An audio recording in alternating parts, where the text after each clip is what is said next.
Hi friends, Assalamu alaikum. Welcome back to Daily Cup of Life YouTube channel. Ramzan series போய்த்துக்கொண்டிருக்குது. So இன்றைக்கி ரமஜான் சீரீஸில் bread roll எப்படி செய்கிறேன்னு பார்ப்போமா. இது உங்களுக்கு வீட்டில் இருக்கிற இன்க்ரீடியன்ஸை வச்சு குயிக்காக இஃப்தாருக்கு செய்ய இயலுமான ஒரு ரெசிபி உண்டு.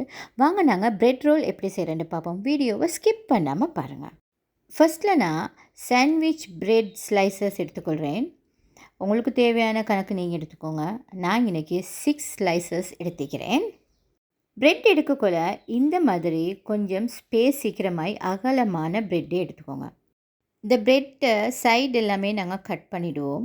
அப்போ மிடில் பார்ட் மட்டும்தான் எங்களுக்கு தேவைப்படும். ஸோ அதனால் நீங்கள் பிரெட் எடுக்க போக்குள்ள இந்த மாதிரி கொஞ்சம் ப்ராட் ஆகிக்கிற பிரெட்டை எடுத்துக்கோங்க. அப்போ தான் இந்த பிரெட் ரோல் எங்களுக்கு ஈஸியாகவே செய்யலும். இப்போ நாங்கள் இந்த பிரெட் ஸ்லைசஸ் எல்லாம் எடுத்து வச்சுக்கொள்வோம்.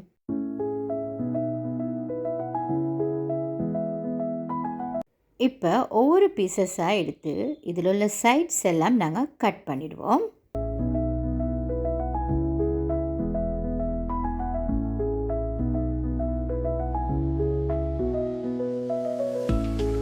இந்த மாதிரி எல்லா சைட்ஸையுமே நாங்கள் கட் பண்ணி எடுத்துடணும். அப்போ தான் எங்களுக்கு இந்த ப்ரெட்டை ரோல் பண்ணிடும். ஸோ அதனால் நாங்கள் இப்போ எல்லா ப்ரெட் ஸ்லைசஸ்ட்டுமே சைட்ஸை கட் பண்ணி எடுத்துக்கொள்வோம்.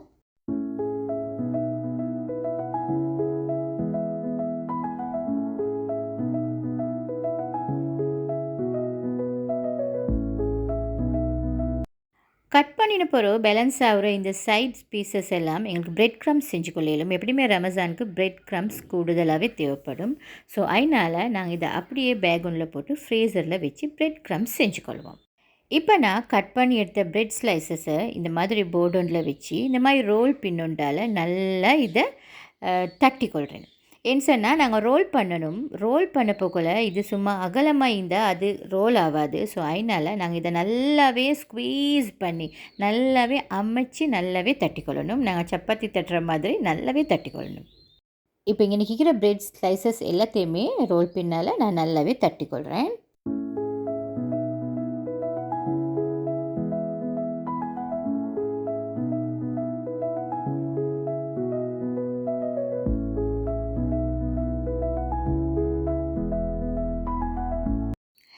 இப்போ இது எல்லா பீசஸையுமே நான் தட்டிட்டேன். ஸோ நான் இப்போ இந்த டிஷ்ஷில் அதை வச்சுக்கொள்கிறேன். இப்போ இந்த மாதிரி தான் இருக்கும். சைடு எல்லாம் நல்லாவே கட் பண்ணி இந்த மாதிரி நல்லாவே இதை தட்டி எடுத்தாச்சு. ஸோ இதை நாங்கள் ஒரு சைடில் வச்சுக்கலாம். இப்போ இதுக்கு மற்ற இன்க்ரீடியண்ட் என்னென்ன தேவைன்னு பார்ப்போம். நான் இன்றைக்கி 3 எக்ஸை நல்லாவே பாயில் பண்ணி அதை சின்ன சின்ன பீஸாக ஃபைன் சாப் பண்ணி எடுத்துக்கிறேன். ஏண்டா இது நாங்கள் நல்லாவே மிக்ஸ் பண்ணணும் அந்த பிரெட் ரோலுக்கு. ஸோ அதனால் எங்களுக்கு ஃபைன் சாப் பண்ணி தான் வேணும். ஸோ அதனால் நல்லா ஃபைன் சாப் பண்ணி எடுத்துக்கிறேன். நெக்ஸ்ட் 2 எக்ஸ் அப்படியே எடுத்துக்கிறேன்னா அதுக்கப்புறம் மீடியம் சைஸ் ஆனியன் 2 எடுத்து அதையும் நல்லாவே ஃபைன் சாப் பண்ணி எடுத்துக்கிறேன். இப்போ இன்றைக்கி நான் 2 க்ரீன் சில்லி எடுத்து அதையும் ஃபைன் சாப் பண்ணி எடுத்துக்கிறேன். அதேமாதிரி ஒரு handful of coriander leaves எடுத்து அதையும் நல்லாவே ஃபைன் சாப் பண்ணி எடுத்துக்கிறேன். இப்போ இன்றைக்கி நான் மயோனீஸ் சாஸ் எடுத்துக்கிறேன். 4 டேபிள் ஸ்பூன் எடுத்துக்கிறேன். அதே மாதிரி ஃப்ரெஷ் மில்க் ஒரு 5 டேபிள் ஸ்பூன் மாதிரி எடுத்துக்கிறேன். Fresh milk. இப்போ பெப்பர் பவுடர் ஒரு 1/2 டீஸ்பூன், அதே மாதிரி தேவையான அளவு சால்ட்டும் எடுத்துக்கிறேன். இப்போ இந்த இன்க்ரீடியன்ட்ஸ் எல்லாம் எங்களுக்கு தேவைப்படும் பிரெட் ரோல் செய்கிறதுக்கு. ஃபர்ஸ்ட்டில் இதை மாதிரி ஒரு பால் எடுத்துக்கொள்வோம் நாங்கள். அதுக்கப்புறம் நாங்கள் இதை கட் பண்ணி வச்சுக்கிற எக் பீசஸ் எல்லாத்தையுமே இதுக்கு ஆட் பண்ணிக்கொள்வோம். நெக்ஸ்ட் அதே மாதிரி ஆனியனையும் ஆட் பண்ணிக்கொள்வோம். அதே மாதிரி க்ரீன் சில்லியையும் ஆட் பண்ணிக்கொள்வோம் நாங்கள். அதுக்கப்புறம் சாப் பண்ணி வச்ச கொரியண்டர் லீவ்ஸையும் இதுக்கு நாங்கள் ஆட் பண்ணிக்கொள்வோம்.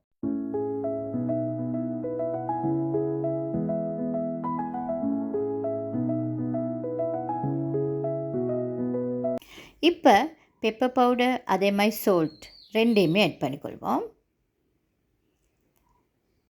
இப்போ ஃபைனலாக மயோனீஸையும் நாங்கள் இதுக்கு ஆட் பண்ணிக்கொள்வோம்.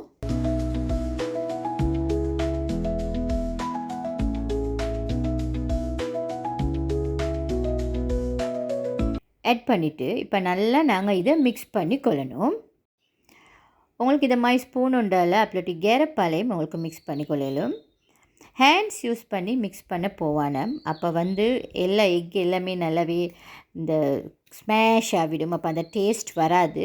ஸோ அதனால் கட்டாயமாக ஸ்பூன் உண்டால அப்படி இல்லாட்டி ஒரு கேரப்பால் மிக்ஸ் பண்ணிக்கொள்ளணும்.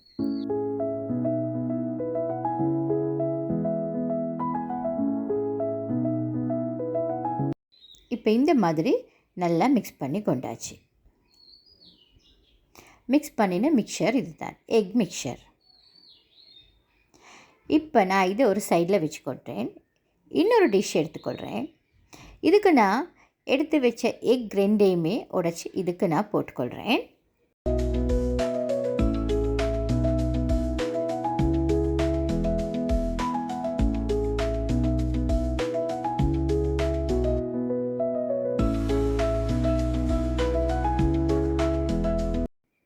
எக்கு அப்படியே உடச்சி போட்டுட்டு இதுக்கு நான் ஒரு பிஞ்ச் சால்ட் ஆட் பண்ணிக்கொள்கிறேன். அதேமாதிரி ஒரு பிஞ்ச் பெப்பர் பவுடரும் ஆட் பண்ணிக்கொள்கிறேன். இப்போ கேரப் பொண்டால் இதை நாங்கள் நல்லா மிக்ஸ் பண்ணி கொள்ளணும்.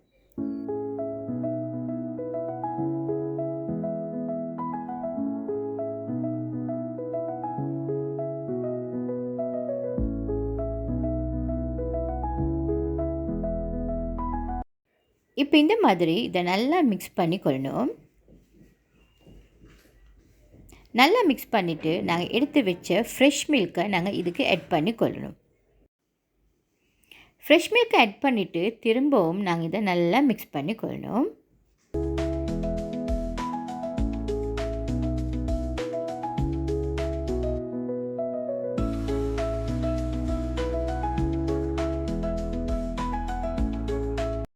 இப்போ இது நல்லா மிக்ஸ் பண்ணி பட்டுருச்சு. இப்போ இதையும் நாங்கள் ஒரு சைடில் வச்சுக்கொள்வோம். இப்போ ஒரு போர்டு எடுத்து நாங்கள் கட் பண்ணி வச்ச பிரெட் ஸ்லைஸ் ஒன்று எடுத்து வச்சுக்கொள்வோம். அதுக்கு பிறகு நாங்கள் செஞ்சு வச்ச எக் கீமாவை இதில் நாங்கள் அப்படியே ரோலுக்கு நாங்கள் வைக்கிற மாதிரி நாங்கள் நார்மலாக ரோல் சேர்க்கல வைப்போமே அதை மாதிரி ஒரு கணக்கு எடுத்து வச்சுக்கொள்ளணும். இதுக்கு சின்ன ஸ்பூன் ஒன்று யூஸ் பண்ணிங்கன்னா உங்களுக்கு மிச்சமே ஈஸியாக இருக்கும். இப்போ நான் இன்றைக்கி ஒரு டீஸ்பூன் மைதா எடுத்து அதுக்கு கொஞ்சம் வாட்டர் மிக்ஸ் பண்ணி எடுத்துக்கிறேன். ஸோ இன்றைக்கி எஜ்ஜுக்கு நான் கொஞ்சம் அப்ளை பண்ணிக்கொள்கிறேன். அப்போ தான் இந்த ரோல் வந்து நாங்கள் நல்லா ரோல் பண்ணோன்னு கணக்க நிற்கும்.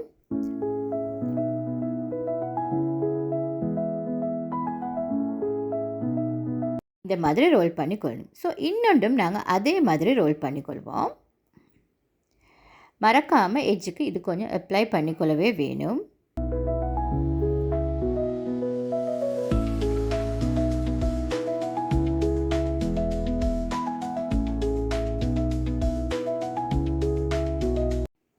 ஸோ இந்த மாதிரி நாங்கள் ரோல் பண்ணி கொள்ளணும்.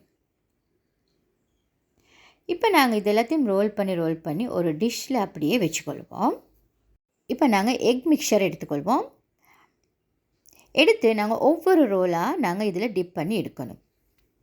என்ன உண்டுண்டா நாங்கள் டக்குன்னு டிப் பண்ணி எடுத்துடணும். ஏண்டா இல்லாட்டி இந்த பிரெட் அப்படியே நல்லாவே ஊறி அப்படியே பிஞ்சு வந்துடும். ஸோ அதனால் டக்குன்னு 2 பக்கத்தையும் டிப் பண்ணி எடுத்துக்கொள்ளணும். அட் த சேம் டைம் நாங்கள் பேன் ஒன்று ஸ்டவ்வில் வச்சுக்கொள்ளணும். அதுக்கு எல்லா இடத்துக்குமே படுற மாதிரி ஒரு 2-3 டேபிள் ஸ்பூன் மாதிரி ஆயில் ஆட் பண்ணிக்கொள்ளணும். இது டீப் ஃப்ரை இல்லை, இது கட்டாயமாக ஷாலோ ஃப்ரை தான். ஸோ நாங்கள் ஒவ்வொரு ரோலாக அங்கே டிப் பண்ணி இங்கே எடுத்து வச்சுக்கொள்ளணும்.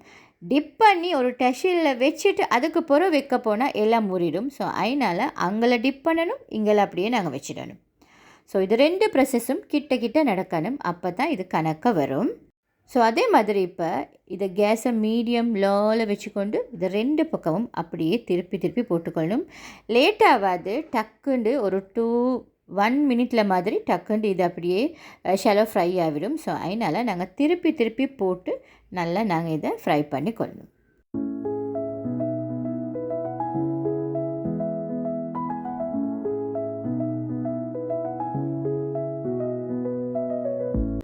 இதை எல்லா சைடுமே நாங்கள் திருப்பி போட்டுக்கொள்ளணும். ஸோ அதனால் இந்த மாதிரி டொங்கண்டு யூஸ் பண்ணினீங்கடா உங்களோட கைக்கு லேசாயிக்கும்.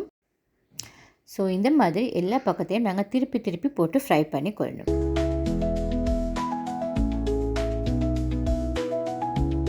ஓகே ஃப்ரெண்ட்ஸ், எங்களோட பிரெட் ரோல் சூப்பராக ரெடி ஆகிடுச்சு. இப்போ நாங்கள் இதை ஒரு டிஷ்ஷில் அப்படியே வச்சுக்கொள்வோம். இது நாங்கள் நினச்ச மாதிரி ஆயிலி ஃபுட்டும் இல்லை, சூப்பர் டேஸ்டியான ஃபுட். உங்களுக்கு ஸ்கூலுக்கு லஞ்ச் பாக்ஸ்க்கும் கூட சூப்பரான ஒரு டிஷ் தான் இது. ஃப்ரெண்ட்ஸ், இந்த எக் ரோல் ரெசிபி உங்களுக்கு பிடிச்சிருந்தா லைக் பண்ணுங்கள். அதே மாதிரி உங்களோட ஃப்ரெண்ட்ஸோட வாட்ஸ்அப்பில் ஃபேஸ்புக்கில் நீங்கள் ஷேர் பண்ணிக்கோங்க. இந்த சேனலில் நான் போஸ்ட் பண்ணுற ரெசிபீஸ் உங்களுக்கு பிடிச்சிருந்தா நீங்கள் டெய்லி கப் ஆஃப் லைஃப் சேனலை சப்ஸ்கிரைப் பண்ணிக்கோங்க. இதே மாதிரி இன்னொரு இஃப்தார் ரெசிபியோடு உங்களை சந்திக்கிறேன். Have a nice day friends. Ramzan Mubarak.